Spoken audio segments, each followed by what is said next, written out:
Yeah. Yeah. Take it away. I'll be ready. Excellent. All right. Thank you so much. Welcome everybody in person on Zoom. I don't know where to look. Zoom's up there. The movie one. Welcome everybody. We'd like to welcome you to our session. The title of our presentation is "What if what I want to say is not enough for what I have to say? Expanding meaning-making opportunities by using Adinkra symbols and Yoruba proverbs." Hi, my name is Melissa Jimmer. I'm a professor in the English department. I was born and raised in the UK, but my parents are from Ghana, West Africa. And my name is Olabisi Adinkra. I'm a professor of English too at Oakton College, and I'm Nigerian, proudly Nigerian. And we've worked together on a lot of things, conferences and writing pieces. Okay. So the reason we do this is that as professors of English, in this environment that we're in, both of us with African descent, we find that we struggle sometimes to articulate how to articulate our thoughts, because we are steeped in a different culture, in a different linguistic system. And so we struggle because we know that, of course, we have the English words, but we know that the expressions of the language expressions that we have in our cultural backing or in our languages, they are more powerful for us to express concepts to our students. And so we came to the point in our professional individual lives where we decided, you know what, we need to get ourselves to the point where we bring our total selves into the domain or into the space that we're in. And so we feel that either to our Africanness has existed in the periphery, and we need to bring it to the fore. And so we decided that in our classes, in our practice, we need to start using, a mixed symbols of whatever it is, that whatever kind of expressions or artifacts that we need or that we have or that we experience as Africans, bring them into the classroom. And so we use a translinguistic mix of Adinkra symbols and Yoruba proverbs, one, to authentically express ourselves in our teaching, in our dialogic interactions and feedback, like Melissa will share with you in a minute, to build on meaning-making literacy practices, to broaden dialogic discussions, like we both will share with you in a minute, and then to illuminate our cultural practices while providing our students with that linguistic worldview that goes beyond the Eurocentric ones that they know, that our students are familiar with. And so because of these experiences, we had this desire to honor, of course, our students' lived experiences and the funds of knowledge that they bring, to the table. We all do that as instructors, as teachers, as educators. But also we realize the fact that our own funds of knowledge too is important to bring that to the mix. It's important to bring that also to our classrooms. And so we bring this in, and then we introduce our students to ways in which we make meaning that are authentic to our own lived experiences, and then our ways of knowledge production. And so what we would like you to do to get you started with this is you can focus on either one of these questions. People on Zoom and people in person, you're going to have a sticky note, but people on Zoom, please feel free to write it via chat. You have, look, different colors for you, different colors to choose from. Here you go. Everybody need pens, we have writing materials. Yeah. Yay, got there. So basically, we would like you to interrogate yourselves and figure out what part of your identity do you think you want or need to bring into the classroom and why, as well as in what ways do you introduce your students to meaning making that is authentic to your lived experience? I know in some ways it sounds countercultural to what we do in the classrooms, but this is something that we think about and what we try to do. So you can answer either the first question, second question, or if the spirit moves you, you could do both. It's up to you, okay? Write it down either in a chat box or on a sticky note and just stick it around and have a little gander at each other's responses and see what resonates with you, okay? So we'll just give you a few moments to do that. You can answer the first question, the second question, or both. There's no wrong answer. It's not a trick. No, it's not a trick question.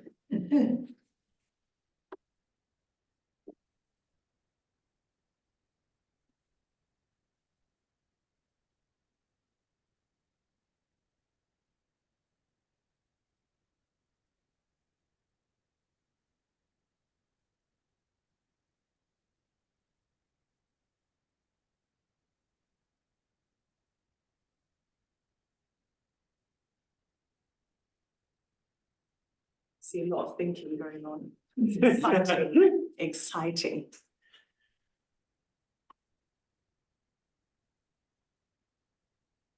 Feel free to use more than one sticky note. I see you're getting right to the edge there. You need more? No. If you could stick on the whiteboard there, that would be perfect. Oh, and you won't be Does it able to write matter? my handwriting. No, Which, no, On the whiteboard there, okay. yeah, that would be perfect. thank you.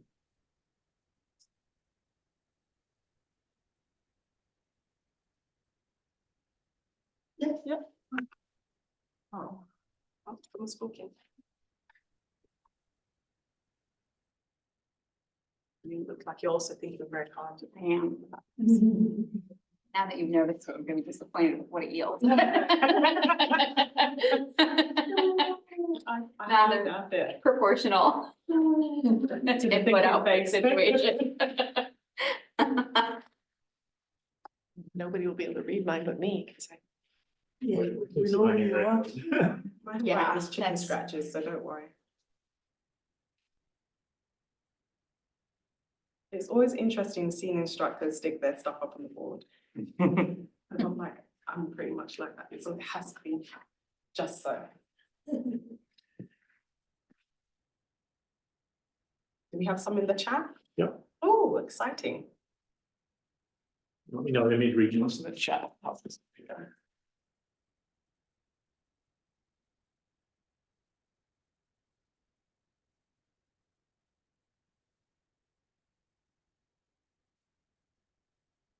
If you're finished and other people have actually written theirs, can you go have a gander, please? Have a look, see what other people have written.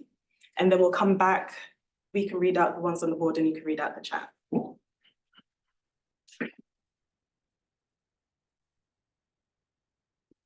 Guys on Zoom, please read other people's chat responses for now.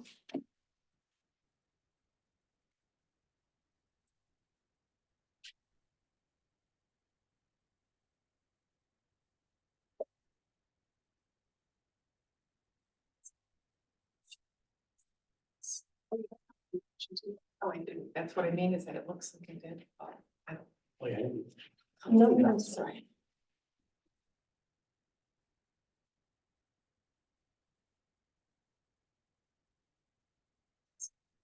Maybe I should label which one. This Yeah, the childhood is the first one, right? Yeah, that's the first one. Yeah.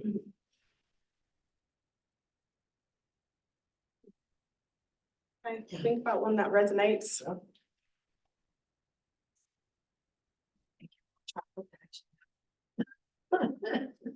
This one takes longer. Okay, let's come back. Those of you who are with us Mhm. in person. Mhm.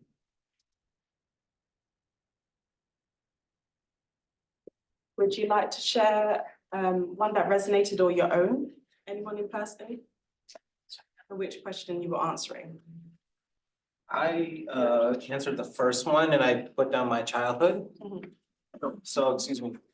So what part of your identity do you feel you want / need to bring into the classroom and why? The Mhm. reason why I said my childhood is because I teach sociology. And so I introduce my students to the fact of like, okay,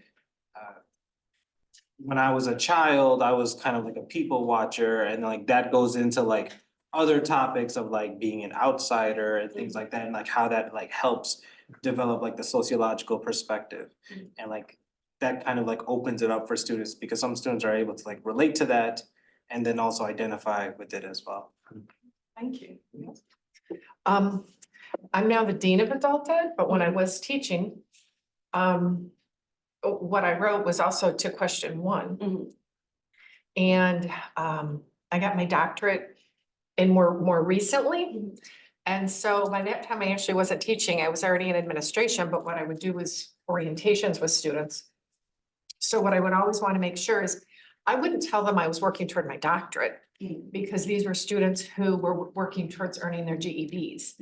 But what I would tell them is I had gone back to school. And I would want to connect with them and explain how, you know, I also had children, I have 4 kids and a husband.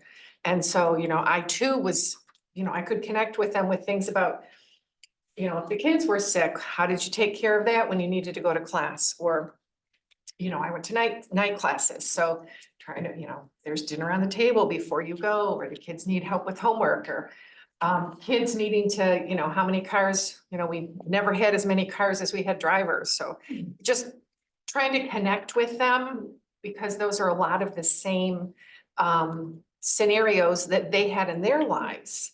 And so I would just want to connect with them On a and human level. exactly on a human level, and, you know, to just share and just this whole idea of, you know, continuing lifelong learning, and how, you know, how wonderful it was that they were coming back, whether they were 16 or 17 or 27, 28, 30, 40, 50, you know, however old they were, and that how, you know, just connecting kind of with those things that we were all experiencing. Thank you. And Tyler, is anyone on Zoom who'd like to talk? Yeah, for the Zoom folks, you should have the ability to unmute if you'd like to share. I can read out some of the ones in the chat too.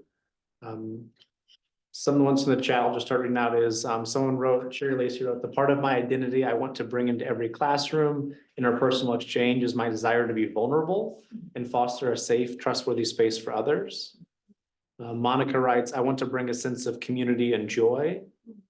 And Jeannie writes, I bring my identity as a mother into the classroom. I have 4 kids, one who has autism, one dyslexia, one ADHD, and my quote, normal kid is also my quote, high maintenance kid. The 2 youngest are adopted from foster care, so they have a host of issues my students can probably relate to. I feel like it's important that students know who I am, know I'm experienced, empathetic to learning disabilities, anxiety, and depression. This vulnerable reality helps reinforce my commitment to connecting with students and building a community in the classroom. Thank you. Does anyone online want to speak to those? You don't have to, but some really robust answers here. Thank you. Anyone else like to share before we move on? Tyler, you look like you want to. Yeah, I was a very, very practical one that I'll often mention to students is I'm somebody who like within teaching within spaces tends to like need like times of silence before I'm gonna like respond to something or like respond fully. And so I often tell students like, hey, we do activities, like I'll do a lot of think, pair, share, but if we have questions, if it looks like I'm like zoned out or paused, like I'm fully with us right now, but I'm gonna take a little bit to sort of think. And also just the idea of like, hey, in this class, we're gonna have a lot of silence. That's gonna be part of like our class community and that's gonna be okay. Yeah, I like that. Thank you. Okay, so like we had you that because this is something that we often try and think about ourselves and be intentional about.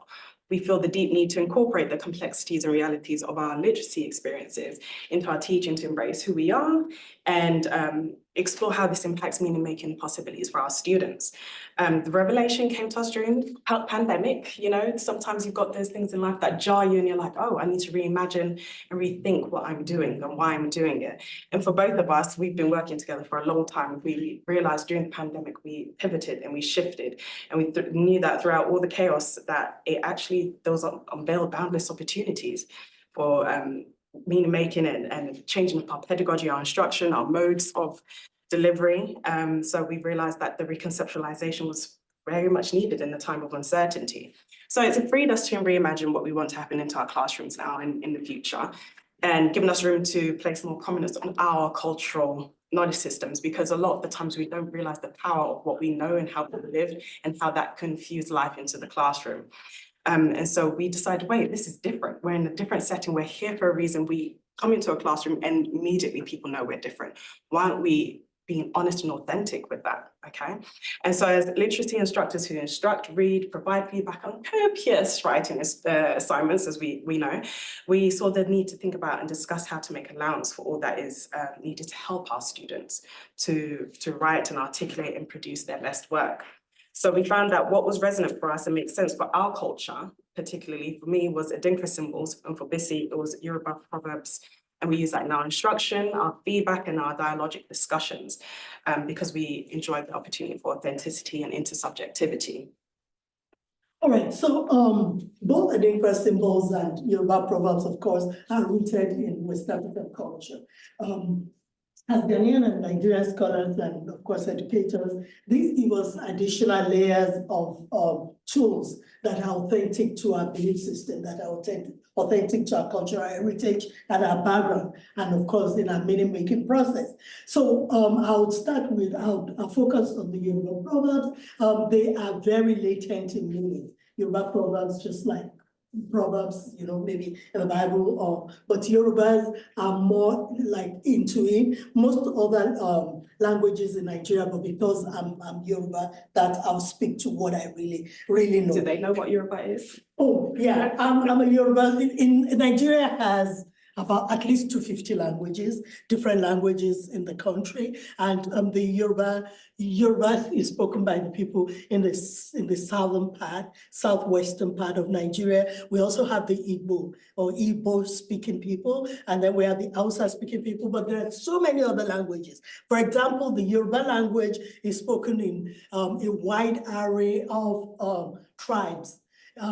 My husband, for example, would say is a Yoruba man, but because he comes from a particular state with a tribal group, we call them the Egba people, for example. And if he speaks his language, I do not understand. I'll recognize it as an Egba language, but I don't speak it. But then the general language, like a lingua franca, that those of us that belong to the wider Yoruba tribalistic tribe consortium, so to speak, so we speak Yoruba, and that's what I mean by the Yoruba language, and that's what I'm going to focus on. But another interesting thing is that before the colonizers before they truncated and separated willy-nilly the various countries in Africa, the Yoruba people were a kingdom. So it was the Yoruba-speaking kingdom. And so in present-day Africa, you find Yoruba-speaking people in Nigeria, you find them in Togo, you find some in Benin Republic, you find some in Ghana. And so the Yoruba language is spoken across, such a wide range of what we now refer to as countries. And so to go back to the proverbs now, they are essential tools in which the Yoruba people express themselves. In actual fact, the more proverbs you are able to use, the more people see, the more respected you are. You're seen as a wise person. So a person that infuses proverbs or just uses proverbs articulately in conversations is seen as a very deeply knowledgeable and respected person. And there's actually also a proverb in Yoruba that is let me say it in Yoruba. It says, "Owele shioro." And what this means is that the proverb is the vehicle of the horse. Eshin is horse, is the vehicle of the horse in which we transport language. And that when language is missing, then we look for it with that vehicle.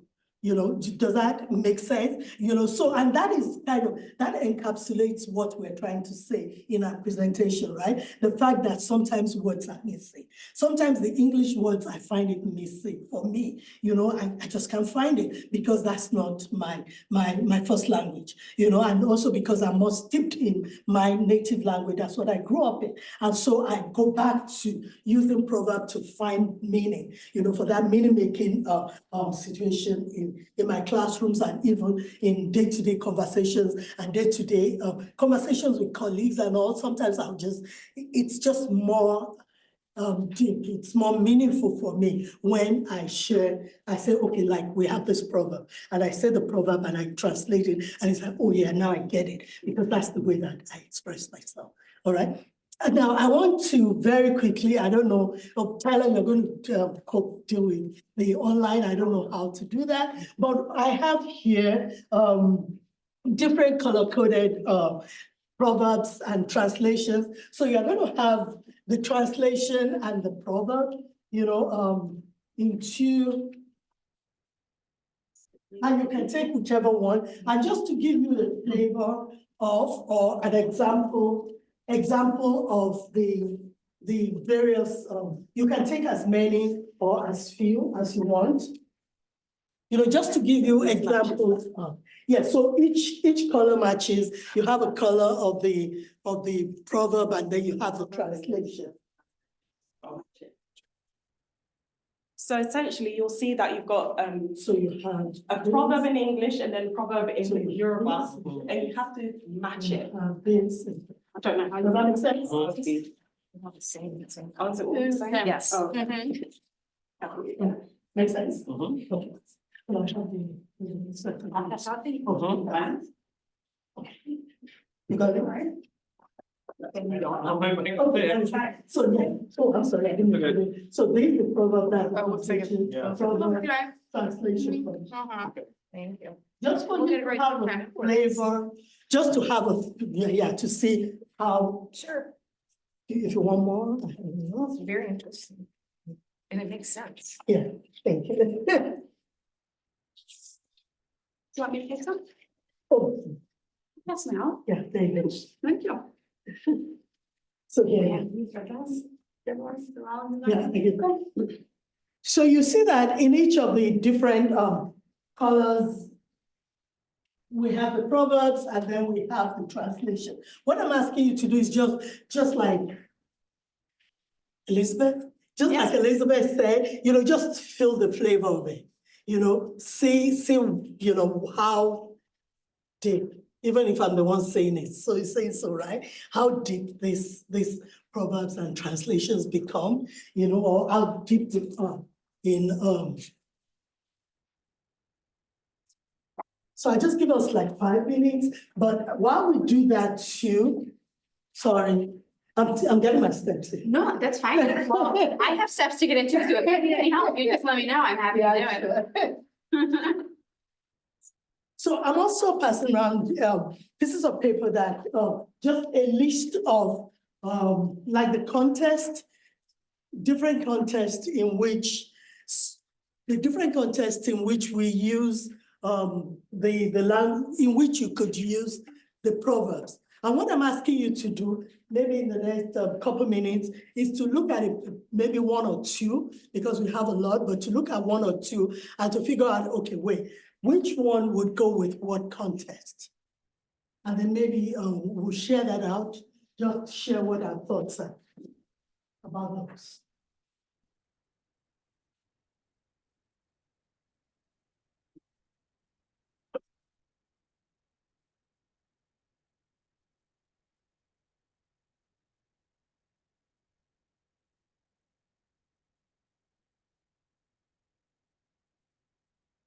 So pick one or two. Which contest do you think best fits? Any of the programs that you choose? I'm just ready. You ready? Well, I am, because this one hit me just right away. All right. The open sky is wide enough for thousands. I'm sorry, I have to read it in English. Yes. You're allowed. You think that? I would be so impressed. We could try Tyler. She's. The open sky is wide enough for thousands of birds to fly without touching their wings. And equal opportunity. Yes. I personally am such a non-competitive person. And I like to tell people like, It's I am okay. so happy for you for yada da da da, or I'm so happy for you because, and so I love this one. Yeah, there you go. Equal opportunity, yes. Who else would like to share? And no pressure if you don't want to. Maybe people via Zoom. I don't even know how Tyler is coping with it. So. Oh, no, I'm typing all these up into Zoom, so people God, have in the I'm chat. sorry. Yeah, so folks, no, you're good. People on Zoom in the chat, we have several of the expressions in the English translations too. So please feel free to jump in, which ones you're reacting to, which ones stick out to you. So Elizabeth said that she's not a competitive person. And what's funny is I gravitated towards the orange one for the exact opposite reason, because I'm a very competitive person. So it doesn't matter much whether the snake is killed by a man or a woman. What matters is that the snake is dead. So, yeah, exact Yes. opposite side of that coin. Yeah, yeah. Yeah, and it's about worldviews, right? It's about worldviews and we all have personalities and, so Proverbs speak to all of those. Speak to all. Yeah, I was thinking about that same one, the one that you picked. It doesn't matter much whether the snake is killed by a man or woman. What matters is that snake is dead. It's there. And then I was looking at like the themes and I was like, the end justifies the means. I'm like, equal opportunity. I mean, you know. Yeah, maybe you want to give it your own Spin. context, that's fine. It's I really like it though. Yeah. As violent as it may be, but I like it. Violence that gets us. Snakes, that's okay. My word. What were you thinking it was, or what was it intended to be? Oh, any of Snake the, one. the snake one was about equal opportunity, especially given the context of the Men and male-female women. role in my culture. Do you have any on Zoom? Yep, so in the chat, Sherry mentioned that regarding the open sky proverb, it resonated with her and conveys the idea there's room enough for everybody. Yeah, yeah, yeah. Yeah, room enough for everybody, just like Elizabeth. All right, thank you so much. Help me move. And so we have, you know, the equivalent kind of in the Kan culture where we have the Adinkra symbols. Same thing, where the symbols of the proverbs carry meaning that we are not able to convey in English. So they're basically concepts or aphorisms that become useful when words simply fail to hold the same power or significance. They're used when events cannot be encapsulated by words alone, since the symbols are pregnant with depth and meaning for both interlocutors. And then essentially it's from the Kan people in Ghana, West Africa. I am a Kan, but I'm from the Shanti tribe. There's multiple tribes. But everyone understands, just like Bissy was saying, there's some languages that are universal, and Tree, my language and what the different symbols are in, is the one that's widely used in Ghana. Everyone understands Tree. I speak that language. So the symbols often change over time and are reflective of new ideas that have developed as a result of social, cultural, and historical changes. So now you can see it on clothes, you can see it on aesthetic features, linguist staffs, gold weights, jewelry, swords, architecture. It's basically everywhere. You can see someone going to a funeral with a Adinkra symbol and you know how they're feeling because of based on what they're wearing. It's very intentional. They're not just wearing it by mistake or accident. So even though they appear to in many objects, however, this does not actually devalue them. And in fact, it elevates the meaning. So it's countercultural here when everyone has it, it kind of devalues the meaning sometimes. But in Ghana, it actually means, wow, this is so significant, this is powerful. They're also a translation of thoughts, ideas, expressing and symbolizing the values and beliefs of people among whom they occur. And so they're tied to values of Kan people and Ashanti tribe. So it's very much inherent within our culture, just like the Yoruba proverbs. So what I'm going to do is actually, you've got sheets there that have a whole pack of Adinkra symbols that you can get to look at the pictures. That's the link I sent you to send to everyone so that they can also look at the list of Adinkra symbols. And what I'm going to have you do is actually think about which one you think represents you or represents something that you've overcome this year, the last couple of years. And if you are, you know, a little bit stumped on trying to figure out what represents you, you can do one that you think represents a student and how they're progressing in your classroom. Because I'll tell you how that connects in a bit. Okay.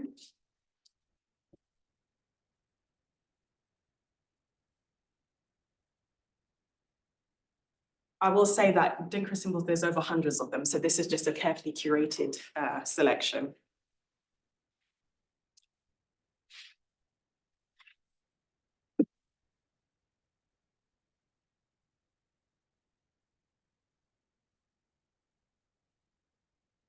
Some are so specific too. I know, some are very specific. Are these symbols all from Ghana. Ghana? They're specific to the Akan tribe in Ghana. But you'll see a lot of African Americans starting to use it because they're having a go home movement where Ghana's actually welcoming African Americans back to Ghana and say, welcome back home. And so African Americans are now bringing it to America. I didn't know it.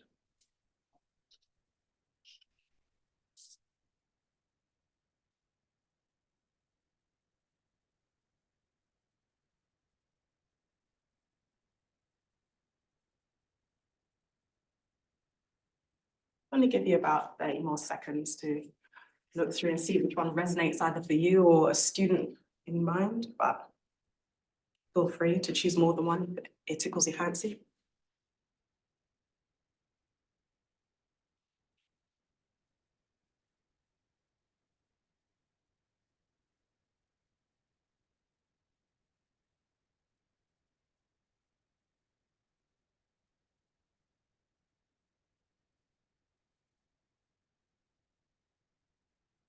Okay, who would like to share?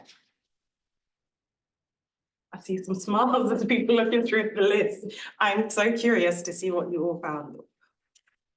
Well, I got a kick out of a good marriage for good bed. I mean, I have a good marriage.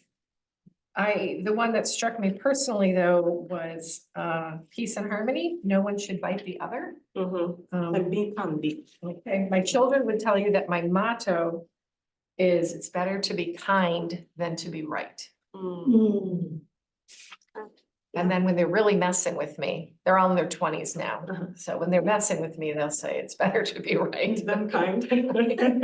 But Whatever works. yeah, but they know from growing up, it's better to be kind than to be right. Oh, look, see, we have it translated here. Nice. Okay, who else? Anyone on Zoom? Nothing on Zoom yet, but I can share for myself. So I think probably the most accurate one is like in this wind resistant house. Huh. In the sense of like the preparedness piece stuck out to me a lot in the sense of somebody who I think often over prepares at things, which it's counter to the one I think is also cool, which I wish I was the crocodile. Oh, really? Like the adaptability piece, I wish I would aspire to more adaptability, but I think I align more with like preparation more so than adaptability. So wind resistant house translate with me. Anyone else? Yeah, I felt like you should have given us more time because there was like so many great symbols and I was thinking to myself like, but then you mentioned like the past 2 years, like what really stood out. And for me, what really stood out, two particular symbols. The first one is the first page, which is independence, freedom, emancipation. Is it pronounced Bahudi? Fahodia. Fahodia? That one, that really stuck with me a lot, the independence one, and then in the final page, third from the last one, hardiness, toughness, perseverance. Oh, wow. The Wawa. Why is it so funny? Because it's in the presentation. Oh, yeah? Yeah. Yeah, I like that a lot because I was thinking about like the past 2 years, I was like, what really stood out to me with life experiences? I'm like, oh yeah, those two. So, yeah, I like it a lot. Any on Zoom yet? Anybody on Zoom want to unmute and share or share in the chat?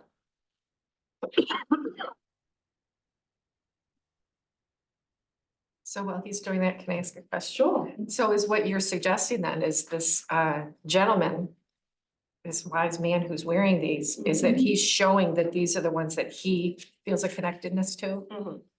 Or it could be for an occasion. So they sometimes at the funerals, they'll be like, use these Adinkra symbols to symbolize this person's life. Okay. Or use these Adinkra symbols because this is how we're feeling about the occasion type thing. So, yeah. And like, so since he's wearing clothes with symbols, like there are specific clothes that are made with just specific symbols? Yeah, so how it works in Ghana is like you literally go to a tailor and say, this is the cloth that I want to use, and these are the, like, can you actually sew this onto it, or you already buy the cloth, so it's something that's already resonating with you, and have them sew it. So what I'm thinking that these are embroidery patterns. Yeah. So the tailors Embroidered. will make the embroidery Yeah. patterns. I'm curious to know the question, like, I haven't, again, I need to soak in more all of these, but. I know, I wish we had more time, sorry. The one that sticks out to me, on the last page, the fourth one at the top, Tompo, Bebre, the English translation, the sworn enemy will stew in his own juice, and the tie is jealousy. I'm curious about the one that like, I wonder, like, does that have a negative connotation, like the word jealousy in this sense? If that one has a negative connotation, like when would somebody take that on, or does not Yeah. have a negative connotation? So it's one of those things, because these are folkloric and morals, and so sometimes it'd be like, look, you need to be careful, otherwise you'd be like this. Okay. And so sometimes they're given as a message, and it's not necessarily in your clothing, but it could be like maybe an area that'll be like, they'll have the sign up and you're like, oh yeah, I need to check myself. Or it could be spun around and say, like, you overcome jealousy, Okay, that kind of thing. okay, that's helpful. Any other ones?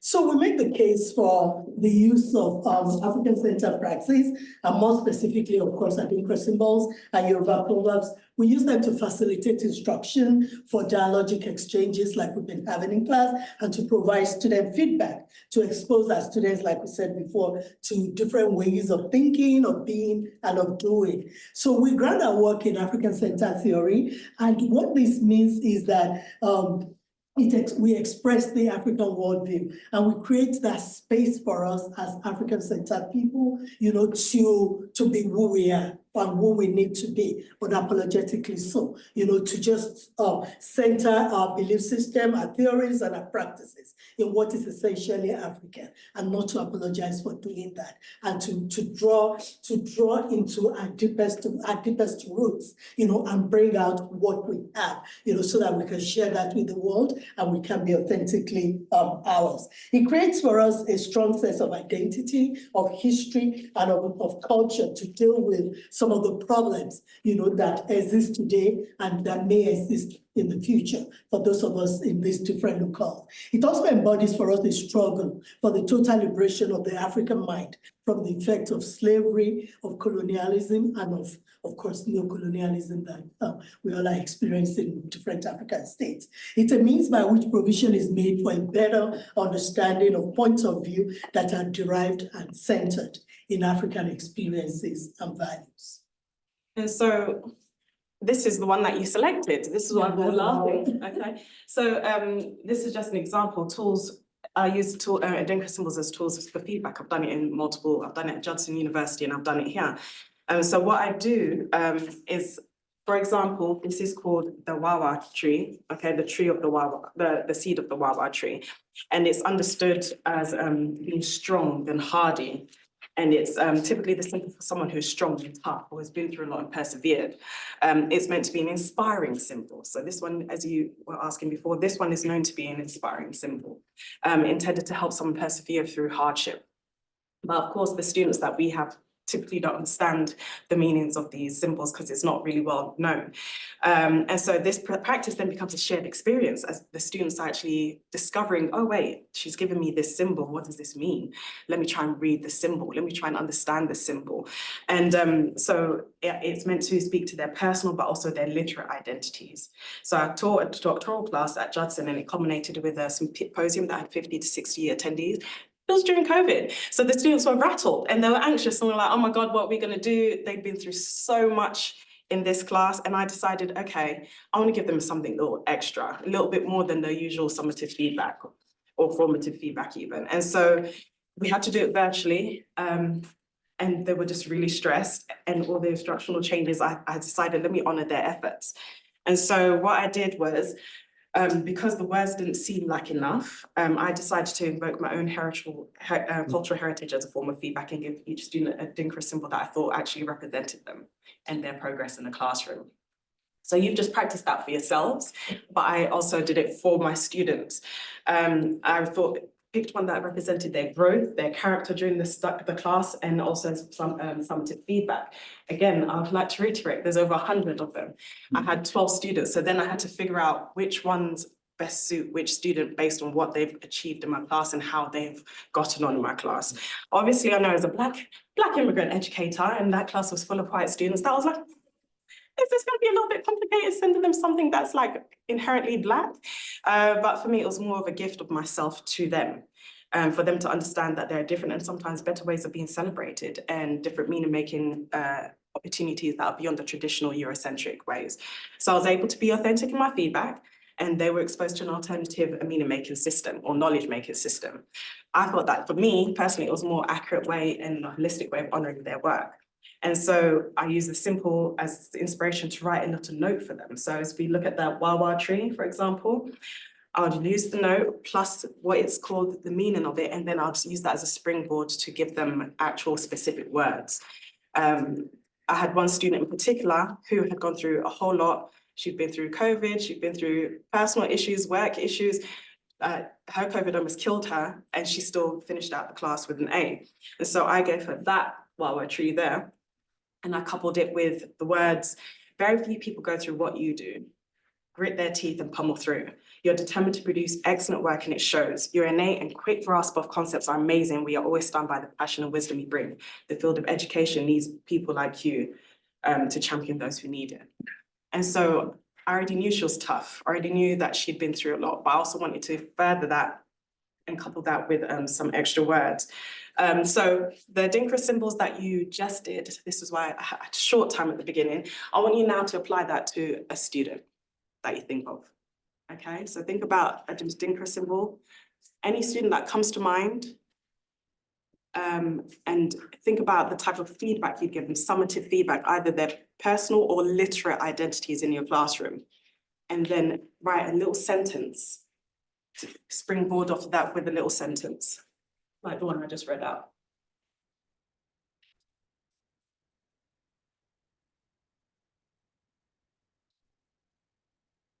But if you so wish, if you chose one for yourself, you can also write yourself a little note. That's cute, isn't it?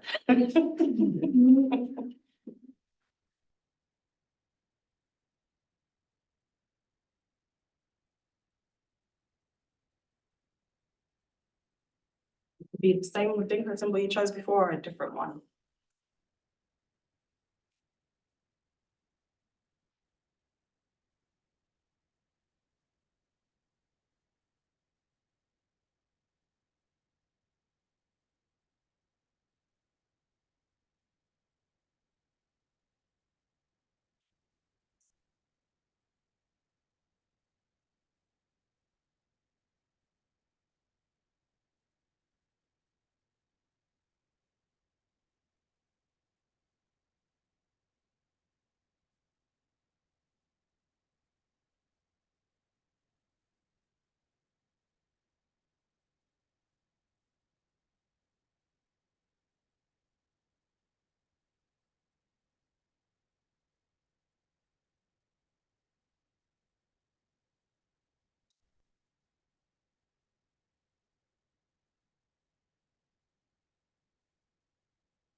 So you look at the Adinkra symbol, its meaning, and then you write a sentence for a student or yourself.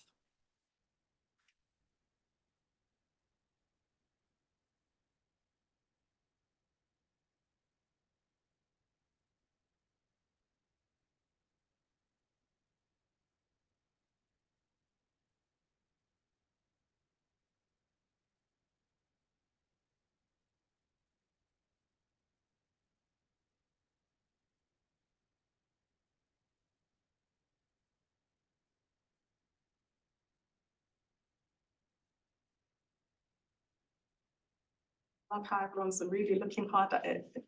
It's great.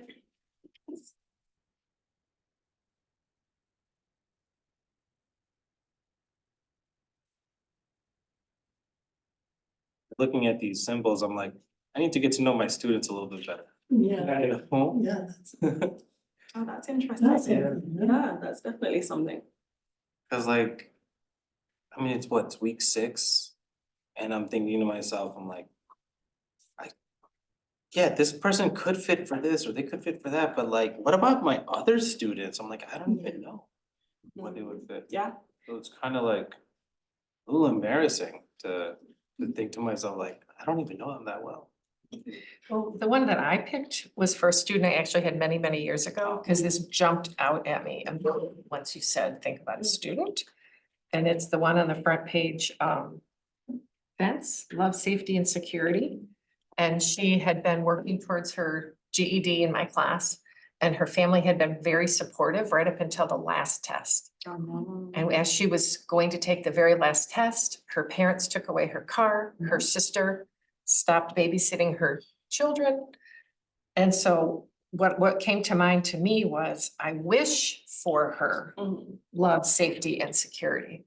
Nice. I like that you took that on in a different way. That's what you'd like for her.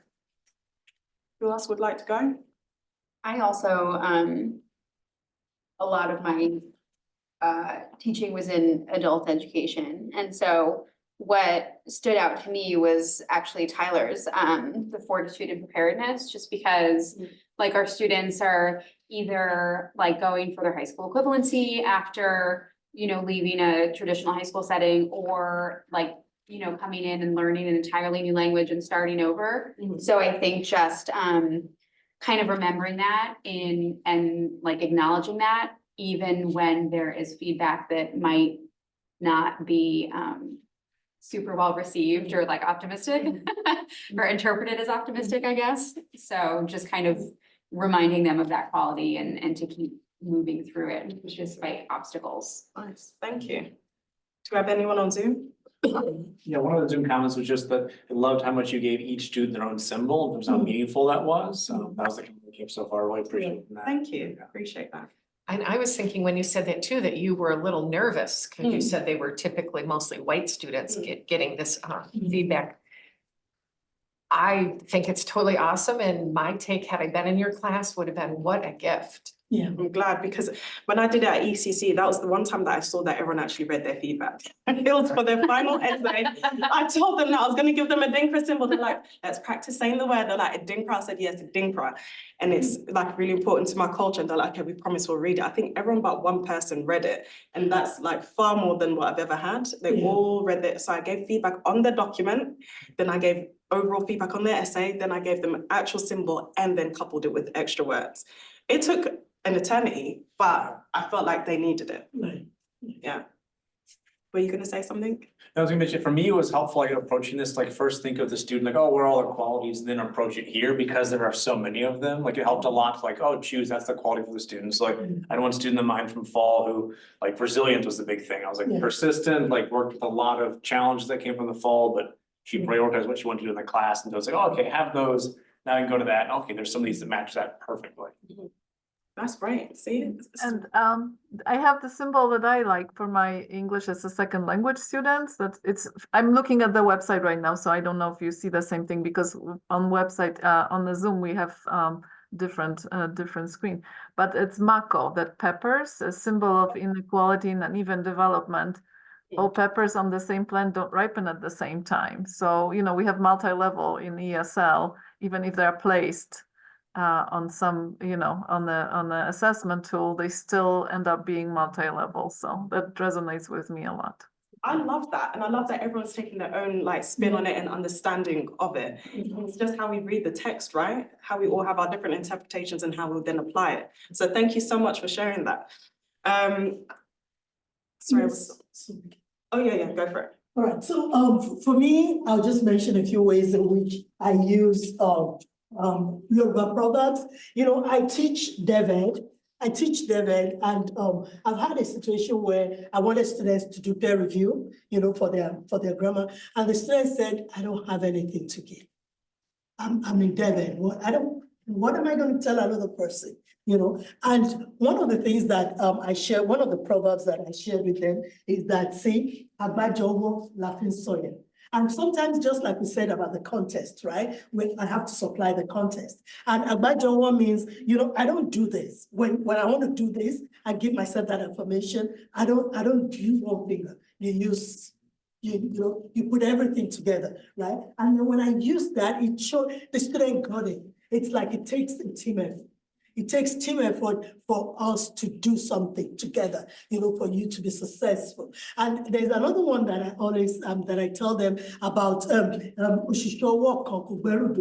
I give them that background of, we carry loads on our heads in Africa. That's why women especially, we have such straight posture, because we balance loads on our heads, right? And when you want to pick up something from the floor, of course you can do it, to put it on your head, but it's more difficult. But when I have a friend, or somebody, or even a passerby, and you call the passerby, can you please help me? Sometimes people, you don't even need to call anybody. They say that you want to lift this up, and they just join you, and they pick it up, and then you put it on your head. And that just shows cooperation. And I explained to the students, I said, in a community of learners, this is what we need. We need to work together. And in that way, just like we said at the beginning of this presentation, just to round up, it authenticates, we bring us into our teaching spaces. And then our students get it, because of the profundity of what we share. Our students get it. If I just explain, oh, you got something to share, that's fine, peer review, you can share. they don't get it as much as if I give them that picturesque illustration. And so what I've done also is that I've given you extra proverbs that we could use. Those are in the brown papers I've given with the translations. And also there's George Washington, right? He wrote these sayings, and I printed out a few of them. Okay, yeah, with a pen name. And these are sayings too that we can use if you want to. We can use those too, in our classrooms or in the spaces that we're in. So it doesn't have to be Yoruba proverbs alone, because maybe we won't be able to use them. Maybe we don't know them enough, and doesn't have to be Adinkra symbols. It could be, but then we also, all of us as educators, we can find those profound ways in which we give our students this deep sense of meaning that stays with them, for a longer period. So what's the point of us doing all of this? I think you really answered that beautifully, but we know that sometimes the words fail us and they're not enough to fully get our point across to our students while opening up to different meaning-making processes. So we contend that our students benefit from a more well-rounded understanding of the world afforded through a meaning-making practice of the use of Adinkra symbols and Yoruba proverbs for us personally. Obviously, there's different ways that you can do it, as Lizzie alluded to, as long as there's some sort of authenticity and identity and piece of you behind it. So using deliberate African-centeredness not only gives us a voice in our classrooms, but it also exposes students to global understandings of literacy practices. And also, we acknowledge the fact that literacy has become more culturally and globally inclusive, which is why we feel now is the time to put ourselves in a classroom. Using the symbols and proverbs to discuss difficult concepts enables students to think about ideas beyond Eurocentric traditions and ways, and it decenters the model of Eurocentric practices and foregrounds instead lived experiences, therefore inviting them to be fully authentic and whole in the classroom too. We decided that, even though it's West African literacy experiences, they may still be able to relate to, which all of you did a fantastic job relating to. So at first our fear was, oh my gosh, is this too much? But everyone has found their own way to relate to it and apply it. There's so much beauty in symbols, signs and sayings that elicit response from readers, writers, listeners, and they're compelling, which we've all experienced. So that, coupled with rich language and practices of our respective West African countries, provides a lot of opportunity for the students to make meaning. So, and I think that we could. Oh, okay, why this is a looking at the time, all right. So, enriches students' literacy practices by bringing in multiple practices, identities, and cultures is imperative. It also enriches our classroom practices. It adds another angle to how we view, how we disseminate, and how we live in our pedagogy. We believe that classroom spaces should be where students and teachers feel that they can bring their whole selves into. We are at a point where we focus on students, but now we are beginning to think, well, how about us? We also need to bring our full spaces into, because that's how best that we serve our students in. And while we work to be inclusive, we want to honor our students' funds of knowledge as they make meaning and develop their literacy skills, but perhaps our funds of knowledge should also be honored and brought to the fore so that they too can expand their literacy practices and development. And then this will broaden the depth and the knowledge and understanding of the literacy for our students. Additionally, with the dynamism that literacy presents, it's important to live with. For it to continually evolve and become even more robust. So we thank everyone for joining us for our presentation today and fully taking part in it. We've got a QR code here, which actually has our article that's based on this presentation. It was released, when was it, last year? November. So you feel free to read it so that you gain a bit more background knowledge and understanding of it. And then here's our email addresses to contact us. Thank you so much. Thank you, thank you so much. Yeah. Give yourselves a round of applause. You were great. Thank Thank you guys. Thank you. This was really cool. I really loved, it was like a joint venture of proverbs and then symbols. And I'm like, oh, wow, I need to incorporate this. This is so cool. Thank you. A question I'm curious to ask, there's a lot of thank yous coming in the chat right now, is you spoke a lot about kind of benefits to students and also your own experience. I am curious, like, if there's ways you describe like your own affective experience doing this as well, like were there things that you found yourself enjoying more about teaching or enjoying more about, like, for instance, like giving feedback, which very few instructors are gonna enjoy doing. Yeah. It's a lot of work, right? Yeah. Like, did it change like your thoughts on like enjoyment or like coming into the classroom at all? For me, like the joy I got just watching you guys being so intent on looking at these and how it applied to you, that's the joy I get personally, and how I see the students scrambling to figure out, oh, what does this mean, and seeing how they're affected by it. I have a story whereby one student, the one that I gave the Wawa tree to, she actually had it tattooed on her arm. And I was like, wait, what? When you're just like, what's the ramifications of this? I don't know. But she understood it. She'd done her own research on it after I'd given it to her as a piece of feedback. And she was like, I want to look down on my hand every time that I'm going through hard times and remember that someone out there thinks I'm strong and persevering. She owned it. She owned it. She absolutely owned it. And I was like, well, I'm not going to think about the cultural appropriation or anything like that. I'm just going to think of it as this is something that helped her, and that she actually did the due diligence of finding out why that I gave her that symbol in the first place. For me, an example of it is for example, the student I mentioned about not wanting to give feedback. And then when it dawned on her that, yeah, I got something to give, it gave her agency. And especially with younger students, when you realize that, that agency that it gives them and that boost, because with diverse students, it's always been downers, that's the way they live, and any little thing that we celebrate, it works, it gives them the boost. And I've seen that over and over again with my students. Or sometimes even the idea of when we're trying to explain something and I'm stuck, just like the title of our presentation, and I share a proverb and he's like, oh, I get it. Yeah, that's fulfilling for me. Thank you so much. Yeah, thank you. Thank you so much. Absolutely. Thank you both Thank very, you so very much. And thanks for your participation. Yeah. This is a great group. Yeah. I get the article. You did? Oh, let us know what you think. I would.